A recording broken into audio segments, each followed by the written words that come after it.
Hey guys, welcome back to EIS Alaska. Hi everyone. So we just wanted to sit down for a few and do a quick little Q&A, I guess, and a bit of an update of what's going on with fishing and our boats. We're just at the house here, kind of in our front yard. Apologize for the vehicle traffic. It's a little bit noisy here, but it's kind of hot and bright in the back, so thought we'd just hang out here instead, overlooking our garden. It's starting to show some signs of life. A little bit of onions and potatoes are starting to pop up, so that's pretty nice. Spring's just kind of getting going here now. It filled out the past week or so. Yeah. Yeah, the leaves have really started to fill out on the salmonberry bushes. We got a lot of blossoms on them, so hopefully we'll get a decent crop of berries this year. And other than that, it's just a lovely day here. So it's the beginning of June, and I guess one of the biggest questions we've had is, when are we going fishing? There's been a lot of interest in that. People want to see some fishing videos, and they also want to order some fish. And so we are planning on leaving this afternoon. The plant's making ice for us right now. We've got a good weather window, so we're going to go down and do a trip for rockfish. We kind of expect to get a few cod with it, hopefully. We're allowed 20% bycatch, so if everything goes well, we'll get some cod too. So we're hoping to have some lingcod available this year too. The season opens July 1st for lingcod. That's why we usually don't have much of it. They kind of like to hang out with rockfish, and occasionally we'll get them when we're fishing halibut, but not that often. We don't really fish in the rocks that much for halibut, so they're a little bit rarer for us when we're longlining. But when we target rockfish, there's places where there's a lot of lingcod. So since we're fishing rockfish so late in the season, late for us, that's going to be more opportunities to get some lingcod here later next month, I think, which will be nice. We get some people that want to get lingcod. It's very good fish. Also some octopus. We've got some folks that like to get octopus, and so we should hopefully, fingers crossed, get a couple when we're longlining halibut. We usually do. Sometimes we get lots, sometimes we don't get any. You never really know. So if anyone's interested in octopus too, just drop us a line. Send us an email, sales@eisalaska.com. Just, put octopus in the subject line and let us know you're interested in some, and we can try and set some aside for folks. So I guess that's a couple other things that we should have. I know there's also a lot of people interested in yellow eye. That's a tough one, guys. Same thing, a lot of times we'll get into some yellow eye. We're only allowed 15% for bycatch. When we're longlining, you're only allowed 5% bycatch. Sometimes in the fall, it'll go to a prohib species, which means you can retain it for personal use, but it cannot enter commerce, so we can't sell it. That's always kind of a bummer. That happened last year, and we actually got a lot of yellow eye, and so it was really frustrating to have all that fish and not be able to sell it. People really love it. It goes fast. So just watch the website. It'll pop up. It does go fast, like pretty much immediately. So It's delicious. We love it. we've opened up our website for pre-orders, and also halibut, which we'll be targeting here in the next couple of weeks. So we're pretty much just trying to squeeze in as much fishing in that we can right now. If you guys have been following us, and as a few of you might know, that we were out of town for quite a while earlier this year. We had some kind of unforeseen circumstances come up that we had to deal with. Not to worry, everything's fine. Unfortunately, the timing was terrible. It's the time of the year when we put in a lot of fish and supply some big wholesale markets, so it really kind of crimped us on that, and also our retail sales to you folks. And so, yeah, it's unfortunate, and we apologize for that, but it was just beyond our control. And then to kind of top it off, our processor switches over and they process kelp, which is grown locally here now. And that's about a 1 month commitment for them. So during that 1 month time, they're not set up to run fish and do their kelp processing at the same time. Just the size of the plant and the size of their workforce doesn't permit it. So we had to wait until they were done. They're finished up now, and we got to go ahead to go fishing. So, so that's where we're at. Yep.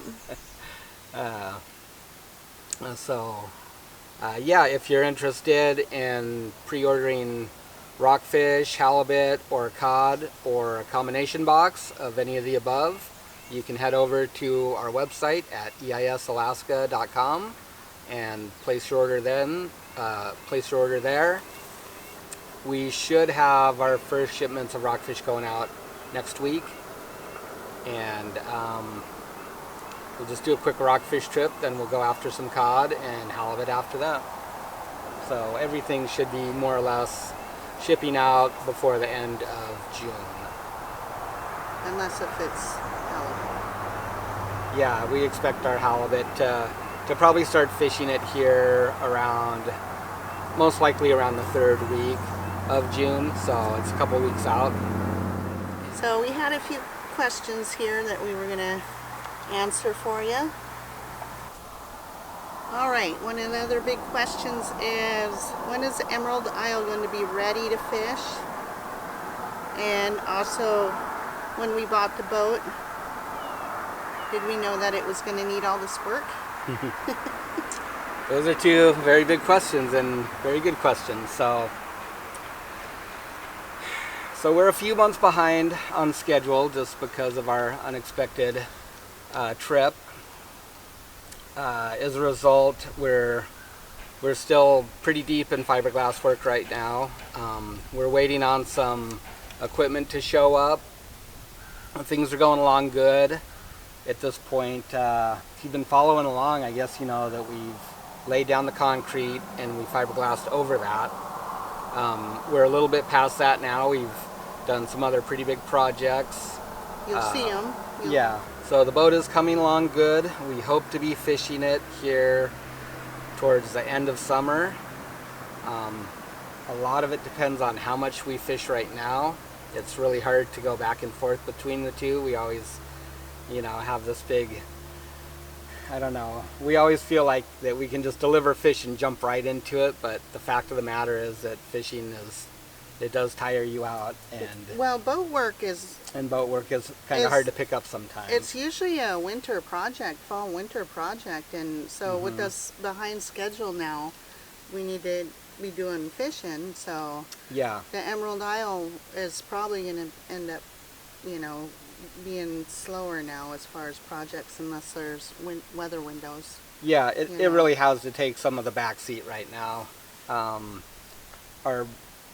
Our income was impacted this year, without a doubt. We're not in danger, and we're fine financially, but it certainly did change our budget going forward and the amount of time that we can spend on that boat right now. Right now it's time to make hay, as they say. We have good weather, we still have quota available, and so we need to go out and get it, and get as much as we can, try and catch up a little bit. So we'll fish as much as we can, try and fill some of our bigger markets that are still buying, and in the meantime supply everybody across the U.S. with fish that's interested in buying it from us. The big boat will continue to plug away on it. Like I say, we've got some equipment that's coming in. We've got a big fiberglass order that should be showing up maybe today, anytime this week, I think. And our new shaft should be here next week, I'm thinking. They had about a 10-day lead time on that, and so I think we're about 7 or 8 days out now on it. Memorial weekend was in there, so I don't know how that affected our production schedule. Once we get that shaft in, we can really start to move forward on everything. A lot of things really hinge on getting those shafts in place, such as laying down the shaft alley covers. And once that's done, then we'll be kind of trucking along. A lot of the parts and pieces are made now. They're prefabricated. A lot of the panels are ready to go. We just can't put them in until we have that shafting in place. That's something that we can do beforehand. Even if we just lay it inside the shaft alley, it's fine. We can cover things up and then we can move them into place because we'll have inspection hatches to work through. And you guys will see all that here in some upcoming episodes. So Yeah, we're trying to catch up a little bit closer to real time. yeah. We are a little behind here. As far as the boat itself and did we expect this work, yeah, we did. When we looked at the boat, we knew that there was problems with it.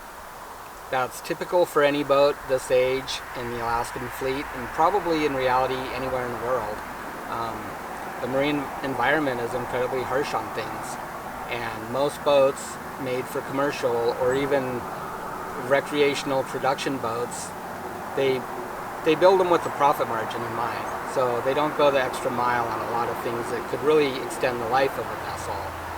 Probably one of the biggest one is hull penetrations, or I should say deck penetrations.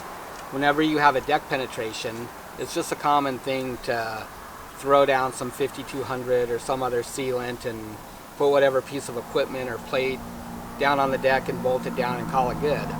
And oh yeah, we'll check on it in a few years and recalc it, whatever. That never will happen in the real world. It never happens. That's where your problems will start. You won't see them for a while, 20, 30 years down the road, but they'll eventually show up. And like I say, that is, this vessel is, nothing that we're doing is uncommon for a vessel of this age.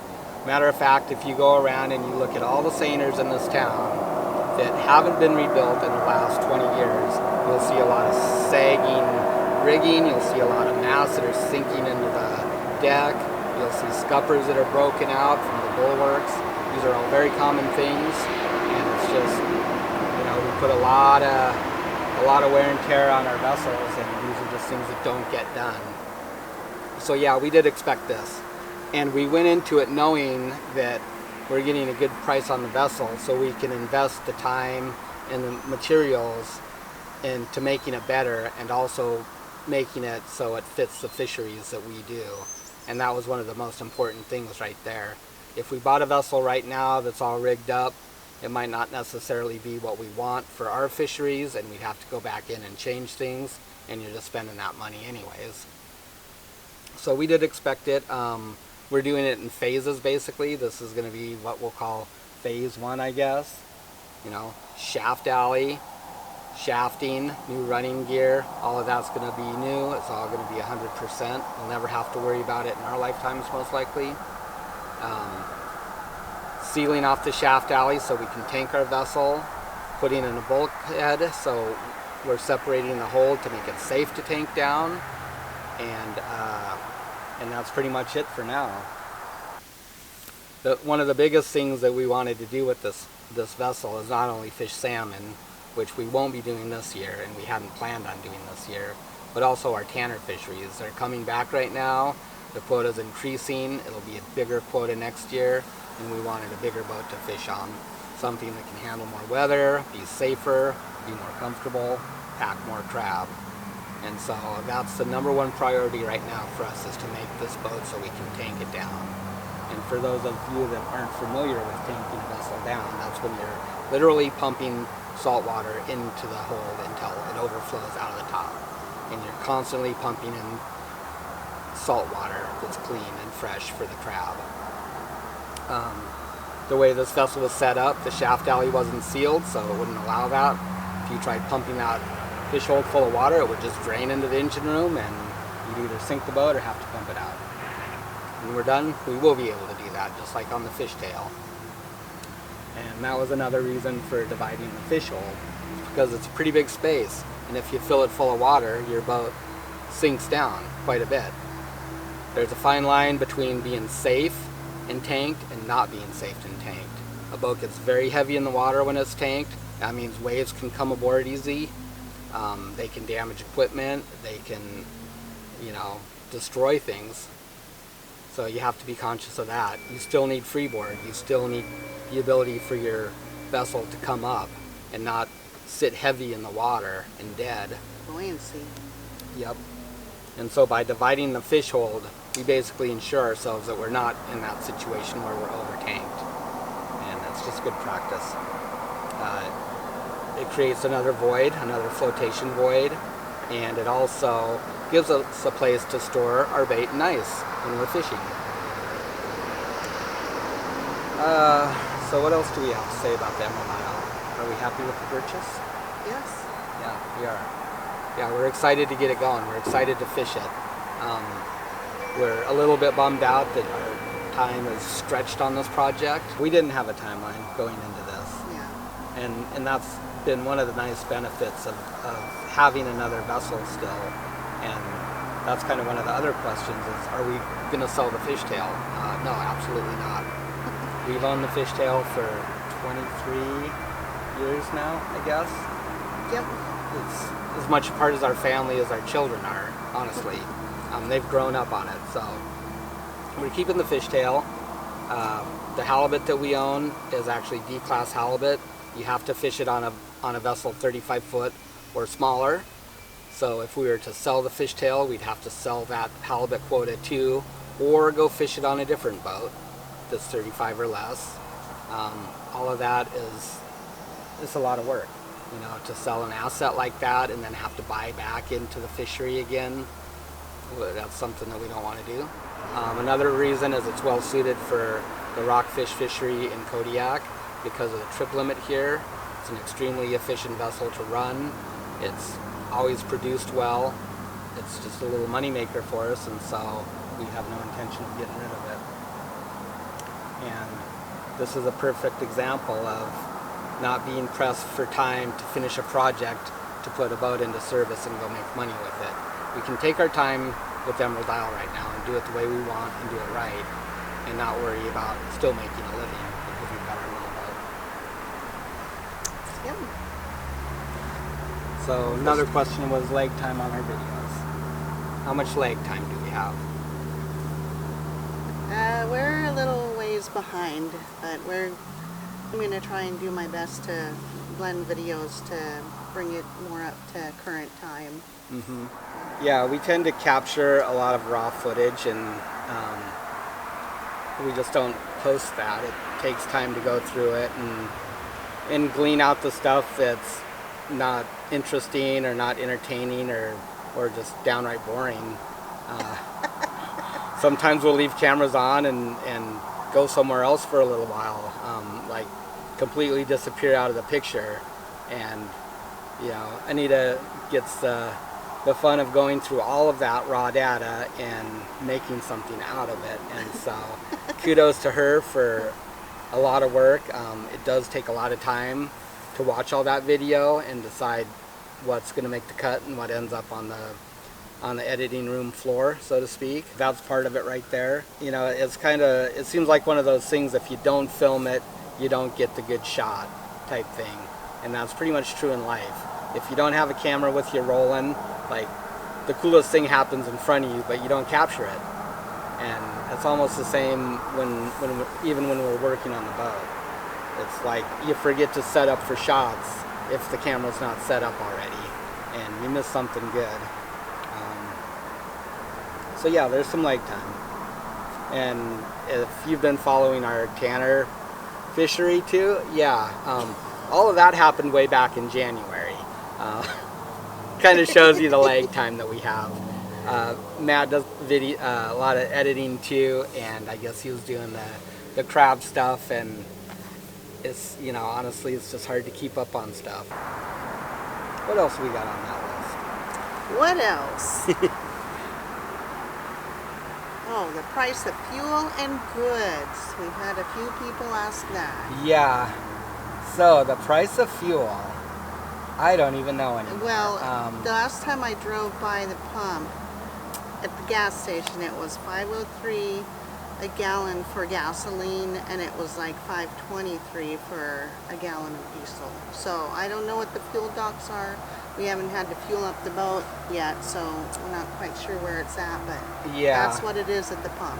I'm not sure what the tax is. We don't have federal highway tax for marine use of fuel. So that does put a pretty big dent in the price. One thing that we do have though is city sales tax, which is 7%. So as the price of our fuel goes up, so does that tax. It'd be nice if it was 7 cents a gallon or something like that, but it's not. It's based on whatever the rate. I'd say that marine fuel is probably somewhere in the neighborhood of $4.50 a gallon or something. That can start to make it tough on the fleet, especially if you burn a lot of fuel. In our case, the fishtail burns less than 2 gallons an hour cruising, so it's still extremely efficient to run. That's about 7.5 knots, which is roughly 8.5 miles an hour, a little bit less. So it's cheap to run still.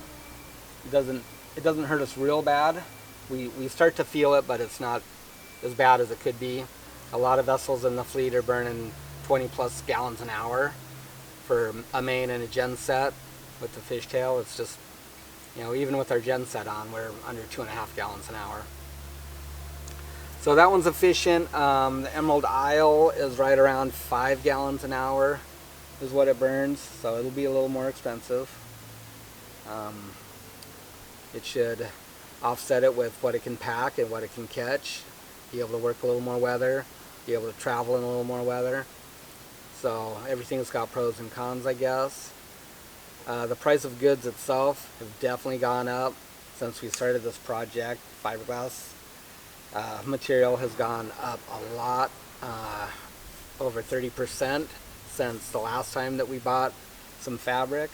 We had a pretty big shipment, I want to say back in March or something. And since then, the price has literally gone 30% up. So a roll of chop strand mat that used to be like $300 is now over $600. Now that's before shipping. Price of shipping has gone up because they have a fuel surcharge on everything they ship up here, so that price has gone up.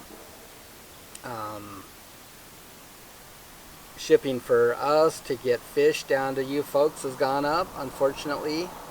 We've done our best to keep our prices at the same level that they were, at least for our rockfish and cod. Our halibut price is a little bit higher than last year, but the market is higher too, and so we have to stay in tune with that. But we've done our best to keep our costs down and not go up. And I don't think that we will have to bump our prices any, other than halibut. Go ahead. Okay. So another question is, how long and wide and deep is the Emerald Isle compared to the fishtail? It's a lot bigger. It's actually kind of funny to stand on the back deck and look back and just, it seems like so much more space in the fishtail, and it is. So the Emerald Isle is 48 foot long. The fishtail is 35 feet long. Emerald Isle is 14 feet wide. The fishtail is right about 10 feet wide. And depth, the Emerald Isle at the water line is, well, right amidships at the water line, it's 6.2 feet deep. Loaded, it'll draw about 7.5 feet.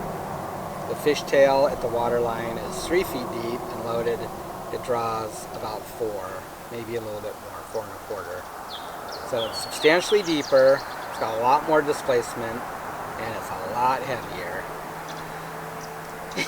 Not as peppy when it comes to parking in the stall. Nope.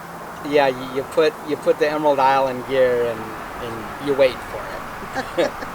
You got to give it some sauce if you want to go somewhere quick. It's substantially heavier. And so, that being said, it should make a real nice seaboat. Definitely pack a lot more fish. We don't really know how much yet. We've had close to 20,000 on the fishtail before. That's a good load, a very good load. And she was sitting deep. Mm-hmm. Yeah. Yeah. The Emerald Isle, just, kind of eyeballing it, making our best guess assessment, we're somewhere around 40 to 45,000 pounds is what it should pack. So it's a little bit hard to calculate because the rounded chine and everything. But we'll see. But that's a rough estimate, and it's probably fairly accurate. So, and that would be like probably salmon. It'd pack a little bit less cod. If we ever filled it up with that much cod, that'd be quite a nice trip. And that's because the cod have bigger heads and tummies? Or Yeah, they 'cause just of don't pack as well. If there's air in their air bladder, they're kind of puffed up, a little bit like a balloon sometimes, so they don't pack as well. I don't think their meat is quite as dense either. But for instance, 5,000, well, I should say 6,000 pounds of cod fits in our center fish hold on the fishtail. About 7,000 of salmon fits in there. So That's a difference. it's about, it's 10 to 12% more maybe, a little bit different. And same thing with rockfish. 5,000 pounds of rockfish fits in our center hold on the fish tail, and that's very comfortable. And it's about 15 to 18, maybe even 20% more for cod. So it'll pack a lot.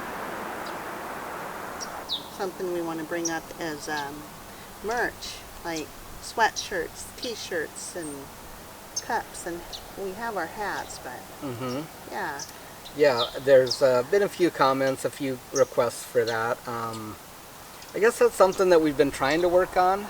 A lot of times we get distracted with projects. We have talked to some folks, and I think we're going to start getting some merch here before long. We're really hesitant to go through companies that basically supply merchandise for YouTube channels. We want to be able to, number one, support a company that isn't huge, that isn't nationwide, that has high standards for quality, and that actually you can call and talk to somebody and straighten problems out.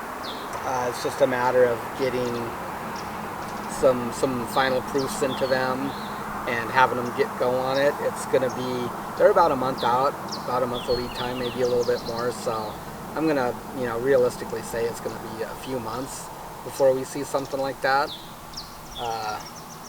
We might be able to do a pre-sale on some of it. If people are interested in, that could maybe hold our costs down a bit more. Just like everything, if you buy in bulk, you get a break. So that is something that we've been looking at. It's just kind of one of those things that gets put on the back burner along with other things. So kind of keep an eye out for that. Hopefully before too long we'll have some more information about that, and we can start getting some merch out there to folks, because we know that you'd enjoy it and people want to get their hands on some. There's so many nice people out there. We want to thank you guys for all your kind words, and you just make us feel so happy and proud of what we're doing, sharing our fish and videos with you guys. Yeah, it's true. You guys have really made it a worthwhile journey. We love to read the comments and the emails from folks, and we do our best to try and answer them all. Sometimes it's not possible to do that, but we do read them all, and we certainly value everybody's input and support. That's for sure. Not only for our channel, but also for our business, and yeah, just some incredibly kind people out there, and we're very thankful for everybody that watches our channel, that purchases fish from our company, and takes the time out of their day just to call or email or say hi. I can't think of anything else. That squirrel's coming to eat. Look at him. Waiting. Cute. Yeah, I guess we'll head on down to the boat and go get some ice and think about cutting loose. It should be a nice day to run down the line, and nice weather window, I think. Be pretty nice out. Hopefully the fish are biting. It's been a while since we've been out, so I'm kind of nervous, to be honest with you. I always kind of get a little anxious when I haven't fished for a while. I worry about a lot of stuff. You'll get him, hon. He'll be there waiting. Yeah, I hope so. Yeah. Well, hopefully that answered a few of your questions. Yeah, and if you have any more, feel free to leave them in the comments. You can always email us. We'll do our best to get back to you. I know there's a couple folks that I haven't emailed back. Stretches back a little ways. I got to kind of get on the ball and get those answered. I do apologize. I did read them.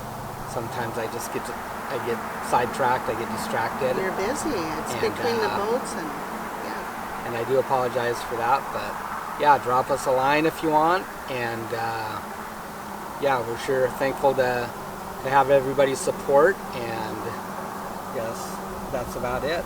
Yep. Yeah, we hope everybody has a safe and fun-filled summer. Whatever you're doing out there, be careful. Watch Stay out for one safe. another. Yep. And yeah, until then, I guess we'll see you here before long again. Yep.